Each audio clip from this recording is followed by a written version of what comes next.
Qadın olmaq sadəcə bir ad deyil. Qadın olmaq bir ömür boyu sevgi paylamaq, səssizcə yük daşımaq, yorulsan da dayanmayıb yoluna davam etməkdir. Qadın ailənin ürəyi, evin nuru, cəmiyyətin görünməyən gücüdür. Bir qadın güldükdə bir ev işıqlanar. Bir qadın möhkəm dayandıqda bir ailə ayaqda qalar. Biz qadınlar həm ana, həm övlad, həm müəllim, həm həkim, həm rəhbər, həm də həyatın ən səbirli yolçularıyıq. Bəzən göz yaşımızı içimizə axıdırıq. Bəzən yorğunluğumuzu gizlədib gülümsüyürük. Amma heç vaxt sevgidən və mərhəmətdən vaz keçmirik.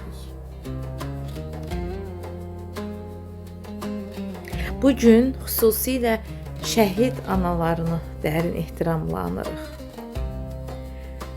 Onlar vətənə ən əziz varlığını əmanət edən, ürəyində dağ boyda ağrı daşısa da başını dik tutan, səbrin, qürurun və müqəddəsliyin ən ali zirvəsində dayanan qadınlardır.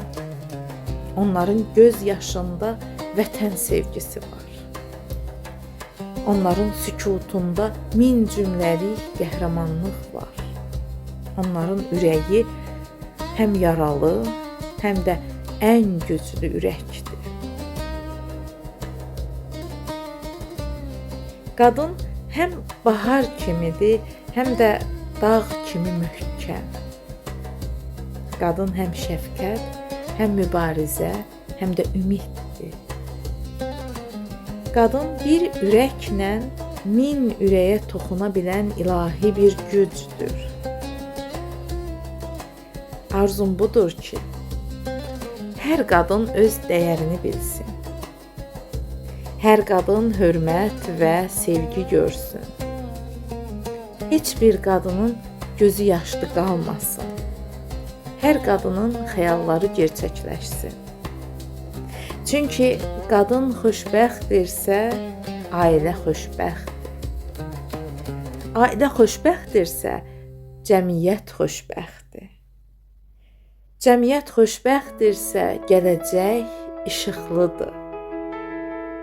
Və unutmayaq, dünyanı dəyişən ən böyük güc sevgi dolu bir qadın ürəyidir. 8 Mart bütün qadınların günü mübarək olsun. Başınız uca, ürəyiniz güclü, yolunuz işıqlı olsun.